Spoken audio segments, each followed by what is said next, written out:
Hey, hello everyone. Today we have Tom Stone on the podcast. It's a pleasure to have you on. Thanks so much for coming. Pleasure to How be are here. you? You good? Good, good. How are you? I'm well. I'm well. Yeah, all is good here. Yeah. Life is sort of a bit wild at the moment, but under control. Just about managing. Yeah, all good. Thanks. Yeah, everyone's saying the same thing. Life is a bit wild at the moment. It's the life that we're all leading right now. I think a crazy time. But anyway, good. So for those that don't know, Tom Stone is a supremely talented musician.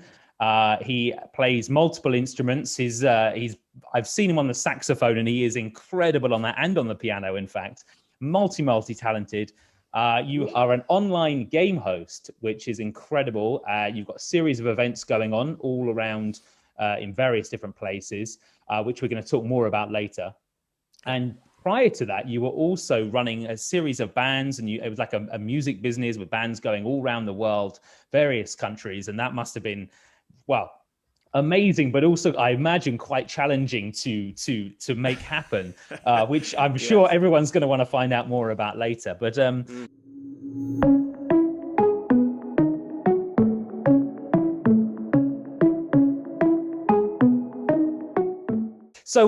let's move on. Let's talk about how we actually know each other. For Sure. those that don't are unfamiliar, Tom Stone and I, we are buddies from back in London. We're in the same social circles. We spent a fair bit of time together, and I was very delighted when you agreed to come on today. No, So pleasure. Always. let's go right back to when you were initially training. Whereabouts did you train to be as supremely talented as you are? Oh, you're too kind. Well, I did my degree at the Royal Academy of Music, which is up in Marylebone, North London. A lovely place to study. 4-year course there on the jazz course, which is a very small course. There's only when I started, there were just 4 people in my year, so very tiny on that course. There's a few more people in the place, not just 4 of us there, on different courses. But yeah, the Yeah. jazz course is quite small in a bit of a niche area. But yeah, it was really great, amazing place to study, incredible teachers, and really just sort of set the foundations for my musical career, my musical life. Really, it Yeah, just yeah. felt that it put a really solid base under what I want to do, what I've been doing Nice. for since then. And had you wanted to do music prior to that, or was that the sort of the kick for you to drive you into this world of No, music? I'd been pretty obsessed with music for forever, really. I mean, I was sort of gigging, doing paid gigs from when I was about 15, 16, still at school, which was pretty good, earning a bit of cash at school, Yeah. which was lots of fun. And then, yeah, I always wanted to go into performing and playing. So that's what ended up, that's what led to taking me there, really. Wow. Super cool. So, and how long were you were on that course for? How many years was it? It's a 4-year course. I did 2 years at a different college and then Whoa. transferred to the Royal Academy. So I went to Trinity College of Music, which is in Greenwich, and Yeah. did 2 years there and then transferred across. Pretty much the reason was because I wanted to get more original music, playing more composition and original music, where felt I wasn't getting that at Trinity at the time. But having said that, it was a great couple of years. Met a lot of my long-term musical partners there, and then transferred and did some more time at the academy. So that's what happened. If you really want to Awesome. know. No, I do. I do. It's interesting because I mean, you are very talented, and it's good to know that you had a successful time training because not everyone does. I've spoken to a few Yeah. people that have not really enjoyed that particular experience, but and others Mm. have. So it's nice to know that you're one of those that had Yeah. a positive time there. Yeah. I loved it. Um, Loved it. And then after that, you then went on and you developed a music business, and you had bands going, playing, performing all around the world. What Mm. countries were they all working in? Well, over the years, so pretty much from when I left music college, which must have been, I should have remembered this, about 2010, I think, when I left Okay. college and started becoming a sort of a grown up. Nah, I haven't become a grown up yet. Actually, still No, working on that one. me Uh, too. left and I'm always been the one who sort of instigated or organised things. I'm a bit of that kind of a person. So even from while I was at college, I'm organising bands to play at gigs, playing at events, and that just sort of developed into organising bands for events such as for the more sort of commercial events like corporate dues, weddings, and parties and that stuff. So I sort of built a business on that, Uh-huh. and was lucky enough that it all went really well, and always has done. And we ended up playing all over the shop. So I've put bands out as far afield as Singapore, Delhi. And then across Europe as well. Yeah, we've Wow. done most of the places in Europe, I think. Yeah, France, Spain. I don't think I've done Germany. I've still not done Germany, which I'm is strange. But surprised. I imagine the Germans would lap that up. They love a good yeah, old party over there, don't they? still Um, waiting, still waiting. yeah, still waiting. Yeah, yeah. Nice, nice. And so when I imagine it would have been quite tricky to logistically deal with, be in control of all that going on. Did you have any particular challenges with that in terms of managing bands if you weren't there? Because I presume you couldn't be in every country at the same time. That would be very, very tricky. Yeah, Yeah. So well, how did that work? I am a huge control freak, so that kind of goes to my advantage for that. No, well, advantage and then sometimes not. No, I do like to be on top of things like that. So I've always been quite on top of the organisational side of it. That's just who I am, what I'm into. So, yeah, I would quite regularly put multiple bands out, different countries or different places across the UK, mostly all on the same night. So I might have 4 or 5 out on the same Wow. night, and that would be obviously I wouldn't be at all of them. So you find your people, your trusted people, Yeah. your guys you work with a lot, and you delegate a little bit. As much as I could delegate, being Yeah, my just control a little freak. bit. But so in each of the bands, did you have one person that was sort of responsible for making sure that everything went according to plan when you weren't Yeah, there? Okay. yeah. I'd nominate someone in charge. Yeah, they would be the boss on the night if I'm not there, and report back to me hopefully. Yeah, yeah. And yeah, that was how it sort of worked. And I sort of developed the overall idea of what it is and what the show wants to be, and what we're going to play, and organise and deal with the clients, but then pass over to them for the actual show if I wasn't there. Okay. And what do you prefer, performing or doing the all-round managing of the events and the proceedings? Do you have a Uh, preference, or do you just love it Yeah, all? I love to be on stage. That's where I want to be. I love Yeah. it. It's great. Nice. I'm just putting on a show for people is what I've always loved. Yeah. And it's just, yeah, there's nothing better. The organized stuff I actually enjoy it. It's fun, but it's not the same. I know. And how many instruments do you play? Well, it depends. Do I play them well? That's the question. I Let's play the go with saxophone. Yeah, Yeah. the saxophone's the main one. I Yeah. play all right piano, pretty decent piano keyboards. Yeah. I'd say there's my top two. Okay. I can sing notes in tune, so Yeah. that Yeah. means I can sing pretty decent backing vocals. But I am not a singer. So yeah, and on top of that, a few chords on the guitar, a bit of bass, and all that. But those are, well, I guess there's a few more. I play a bit of clarinet. I've got Hey, one of those. you're The being misery stick. you're being Bit very of modest. I think you're being very modest. This guy can play many, many instruments for sure. Good, good, good. And how long were you doing that for? How long did that run for? That period of managing bands? Well, it kind of developed properly into working as a business that I was running from 2010 up until March 2020. Yeah, it was going very well. Yeah. Yeah, Yeah, and and then I it kind of have a stopped. feeling. I have a feeling that our lovely friend COVID may have had a bit of an effect on things. We're going to Yes. talk a bit about that. Well, we may as well jump into it. It's a nice, smooth transition. Yeah. So 2010 to 2020. That's 10 years. Wow, incredible. Mm. And then in 2020, obviously, COVID came along, and how was that? Let's jump into it. How was that particular time for you? I'm not going to lie, it was not the best period. I'm not sure that many people who say it No. would be. But no, it's been tough. Pretty much overnight, my entire work, all of my income, everything just like stopped. Yeah. And that was pretty hard to take. Spent a long time just sort of reeling in that, which is not healthy, and it wasn't helpful. So eventually, with a lot of help from my wife, lovely Chloe, who's looking after the children downstairs right now, but a lot of help from her, managed to sort of get my head in a better space. Really, I did get into a bit of a rubbish place with it. You know, it was strange at the beginning because you felt, well, is it going to come back? Oh, let's hold out. Is it going to come back a couple of months? And that sort of kept just developing and increasing. And that it just took me to a bit of a rubbish place mentally, which I've never struggled with mental health up until now, but it was one of the darkest times for a while. But you know, got myself out of that and really decided and worked out how to push forward. And I mean, the business side of that, I've not put it aside, but I've put it on hold as such, really.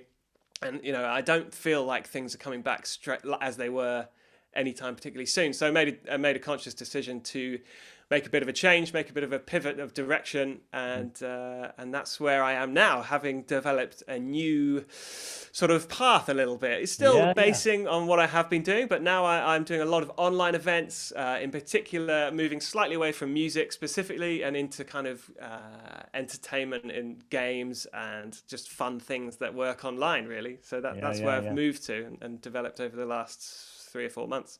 Yeah. I mean, you showed immense your resilience, and it's impressive to see how you can just make that change. And because I know for me, when setting up this podcast and setting up a YouTube channel, I faced challenges as well, because I prior to this was doing a lot of performance, like yourself, and performing on stages and screens and this, that, and the other, and then to then all of that kind of stuff. Plus, I moved countries during the worst possible time to move countries.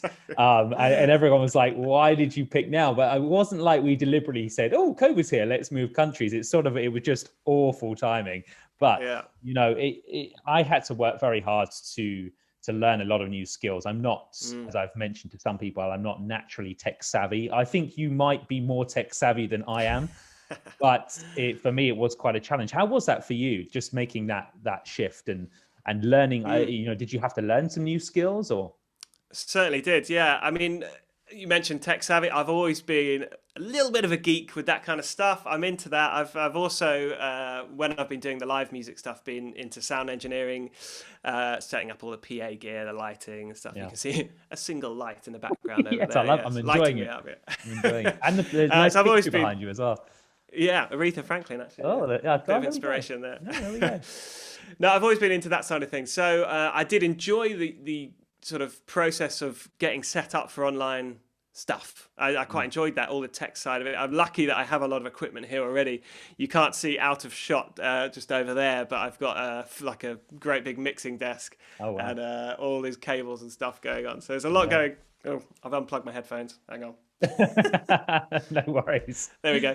Just as you were talking about how tech savvy you are. Yeah, perfect. Absolutely perfect. That was gold. We're keeping that in. We're keeping that in. Good. Oh, I'm pleased. Yeah. Where was I? Yeah, got my mixing desk over there. Lots of gear, lots of tech. So I've enjoyed the process of going that route. But skills-wise, it's been a steep learning curve. Yeah. So I now basically, for those who don't know, I'm doing lots of online events. So maybe companies will get together, instead of coming together in real life, they'll come together on Zoom or whatever platform, and they'll want some entertainment. They want to have some fun. But that's obviously, you can't do the same thing as you would do in a room. So I've had to learn how to kind of host online, which is a different kind of skill to talking to people in a room. It's a lot of similar things, but small little changes. You have to multitask even more, I think, because you're dealing with all the people, but then there's all the stuff over here on the other screen here that you're dealing with, like this, typing, clicking, dealing with the Zoom meeting, all at the same time as trying to make sense when you're talking. So I have a lot of respect for TV presenters all of a sudden. Right. But also you're doing, I imagine you're working with, well, I know you are, because you did one for a Swedish audience quite recently, and I know you're doing for different countries around the world. So I presume there are potentially communication barriers as well, like when you're trying to do all the tech stuff, but you're also trying to be comprehensible and make people understand what it is you want them to say. And it seems like it's a monster of a gig, like to bring it all together. But I was very impressed. I hadn't seen you do that before. No.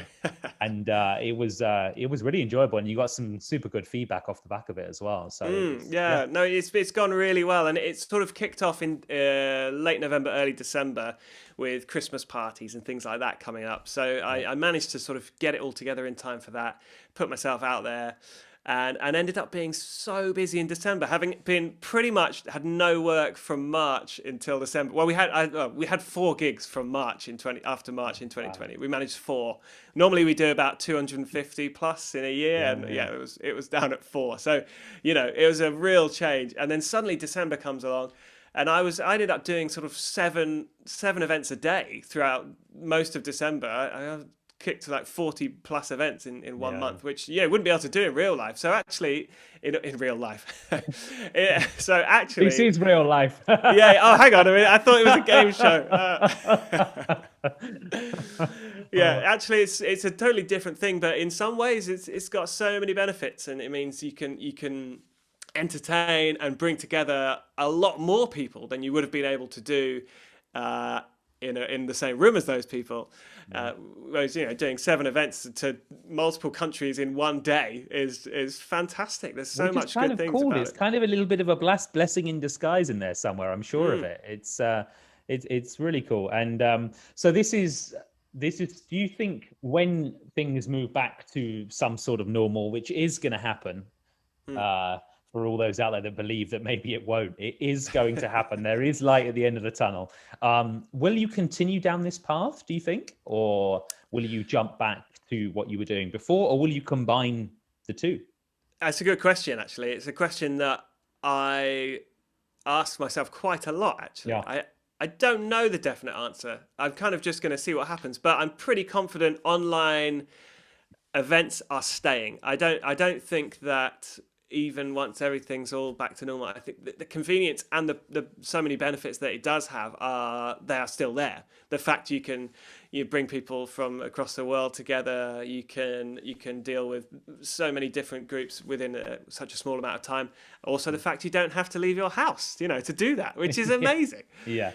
So I think plenty of that means it will stay. And I will keep doing that, and it's just going to be a branch of what I can do and what I enjoy doing.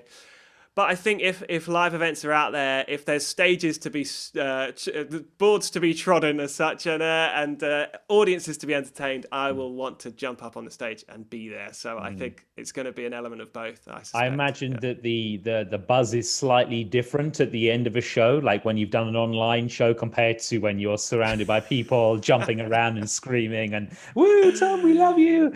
You know. Well, I do crave the applause, and that is why with all my with all the show stuff, I have various sound cues, music cues. I also do have an applause button, so I can enjoy applause. Yeah. It's better actually whenever I want it. Even if I make a bad joke, I can still get a round of applause. So there's many pluses really. As you wake up in the morning, congratulations for getting out of bed. Woo! Yeah. Brilliant. Yeah, it gets old pretty quick. No, I love it. It's great. Nice. All right, let's talk about. Can you give us any sort of words of wisdom for other people out there that may be going down this difficult or maybe struggling at the moment, let's just say, and looking for an angle or things you could tell our audience that would help them sort of just get out of this, like, because you mentioned you went through quite a dark period yourself and you found a way to get out of that. So any bits of advice? Well, I'm certainly not an advice guru, but I can say from my personal experience and what I've done throughout this last year and now is that when I made the decision to move forward and come up with a plan and then just go with it, suddenly my mindset changed. When I was wallowing in the and what could have been and what we should, I was dealing with countless cancellations, postponements of events every day. That's just a depressing thing on its own. Every day, multiple conversations, people saying, "Oh no, we're cancelling. Oh no, we're not doing that anymore. We're doing this. We're not doing that." That was exhausting, and really just every conversation was like wedding couples having to cancel their weddings. That's just so sad. And just doing multiple versions of those a day was really rubbish. So when I made a more conscious decision to come up with a plan, work on something new, and just go for it and commit to it, suddenly I was like, right, I'm happy, I'm positive, I've got focus. I had no focus for some time, and that was so strange for me. As you can probably tell, I'm a bit all over the shop. I want to be in control, I want to do stuff, I want to move forward. Without any of that focus, I was just like, what am I doing? I'm lost. But suddenly I had my focus. So if I had to offer advice, which I really don't think as I'm the person for that, but if I did, I would say it's just come up with something, write down ideas, bounce things off other people, and pick something and push with it forward, and just focus energies on something forward, rather than thinking about, oh well, we should have been doing this on this day, or it's not happening anymore. We're doing something else. So that's my waffly advice. No, I love it. Very good. Very good. All right. So if people wanted to reach out to you, Tom, if they have enjoyed your chat and they find you truly inspiring, or they want to hear some of your music, or they want to jump on and be involved in one of your online events, how should people get in touch with you? Well, for online events, it's still so fresh for me that I haven't got a website or anything up and running. I just have my email, which can I give that? People, can I go for that? Yeah, if you want to give that, you can get that out. Yeah, if you want to know anything more about online events that I offer, you can get in touch at tomstone251@gmail.com. So that's me. And then if you want to see the bands that I run, they still exist. They're just on pause. So, when things do come back, we will be playing. In fact, I haven't even mentioned, but we have played online together. We've done live stream gigs with the bands. We've also worked out a secret way, and I cannot tell you my secret technological way of doing this, but we've got a way that one of my small bands can play together online from separate locations in sync. So it's amazing. So I've got two bands. One of them is called Handful of Soul. That's you can find the website www.handfulofsoul.com. And the other band is The Wandering Hands. So that's when we were used to wander around. Don't worry, it's perfectly safe. Search for Wandering Hands, but keep your safe filter on. Yeah, that would be fine. Yeah. And what about social media? Do you have any social media that people could follow you on, or? What's social media? No, yeah, we've got social media. Yeah, we are in the 21st century. I'm sure of it.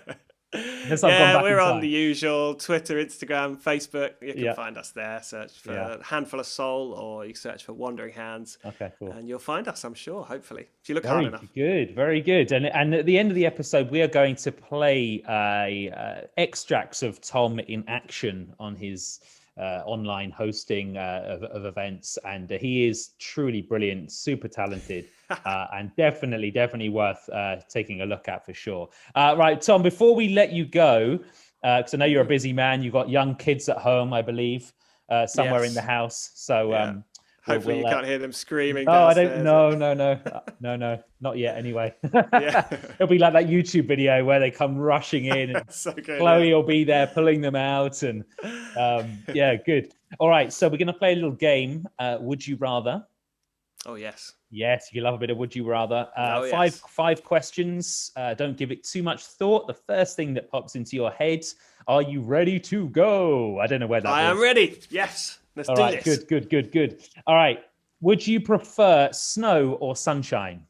Oh, it's tricky that when I'm looking out the window at an inch of snow. So I'm going to say snow now because it's so rare. So we'll go for snow. Yeah. Good. No, I like snow. All right. Number 2. Would you rather be the CEO of a company or another executive? Oh, let's go CEO. I like to be in control. That's me. Number 3. Would you rather work in a big city or a small town if you could have the same job in both places? I go city. I love the city. Yeah, I've always lived in London my whole life. So yeah, that's who I am. Actually, do you have a plan to move out at some point and live in the countryside, or do you think you'll be London for life? That just randomly popped into my head. It's more a personal interest than anything. Yeah. Well, I'm literally born in London, so it's all I know. It's all I know. I still can't imagine not living in London. That's the hardest bit. My wife comes from outside of London, and she's like, we talk about it quite often, but for me, if there's stuff happening, if there's gigs, if there's real events going on, I want to be there, and the only way to do that, in my head anyway, is to be here in London where it's happening. But maybe one day, who knows? When it's all completely online forever, maybe I'll disappear. But exactly, you can be anywhere in the world on a beach and all sorts of bands can be playing. You can be lying back drinking cocktails, whatever. Anyway, that's the life plan, that's the goal. All right, number 4. Would you rather get paid your entire salary plus benefits all at once for the year, or get paid little by little throughout the year? So all in one go, or little by little? Well, if we went into detail, I'd want to know about what my salary is, actually, if I'm honest. But no. Let's say it's a big chunk of money. How much you paying me, Warren? How much you paying me? It's in the post. I think all at once. You know what? I like it all at once. I like to plan what I'm doing. I like to see what I've got and work with it. That's how I financially, I don't like, borrowing stuff. I like to see where I'm at and work from there. So that's what my answer is. There we go. Very nice. And last but not least, number 5. If you could survive with either and were trapped on an island forever, would you want food or your saxophone? Oh, definitely food. Oh, God, I'm sick of my saxophone. I've been playing it way too long. Yeah. No. There we go. I go for food. I love food. I'm a big fan of food. We need it anyway. So saxophone. Obviously, I love my saxophone, but you know what? You have a love-hate relationship when your work is sort of so heavily based on this object. Right. So some days I really hate it. So maybe let's go with food. I'll leave it behind. I can leave it. It's fine. Very good. Very good. Very good.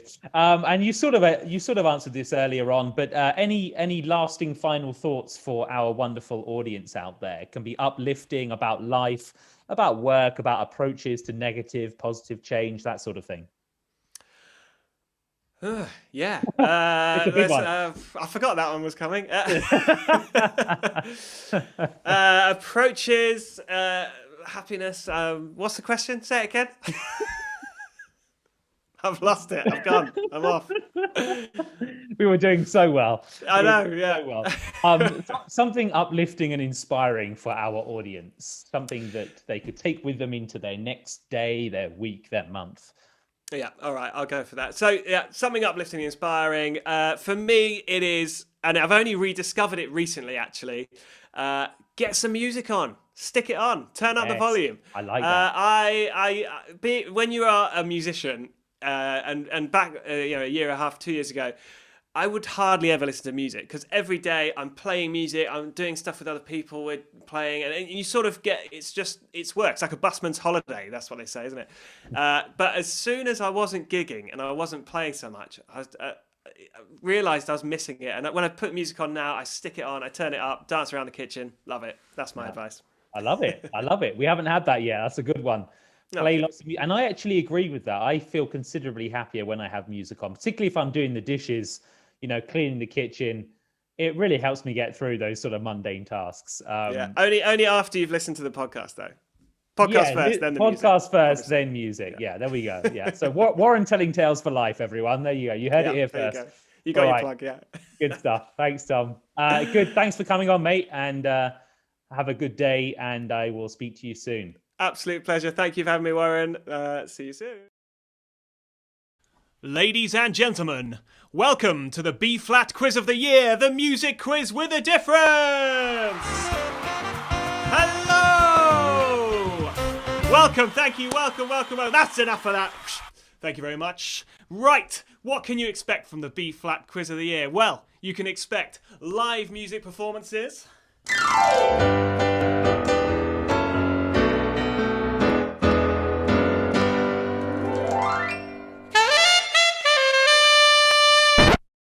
Tasty visuals.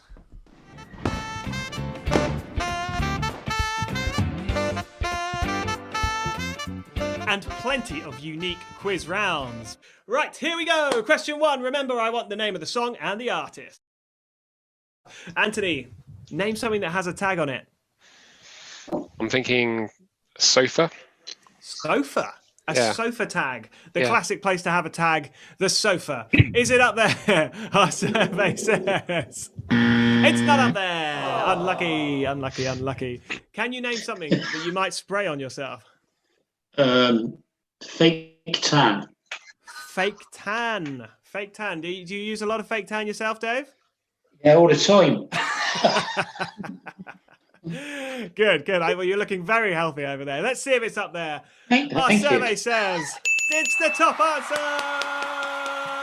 Very, very good work from Patrick. Hooray! Well done to you. Let me check. There's no one else left in. Oh my goodness. Amazing. David, you received the full 5 points, and you are quite clearly the best at predicting the future. The decorating of the giraffe absolutely takes you to the shortlist straight away. Well done indeed. Is that a giraffe, or is that... Oh, look at the tail. Oh, is that a balloon? Yes, you've brought it right back with the balloon tail. Let's see those votes coming in, and we will see who has the best giraffe. I want you to stick that mug somewhere at least 2 meters away, and you've got to get that tea bag into the mug any way you see fit. For more information, do get in touch, and all that's left to say is thank you very much and good night.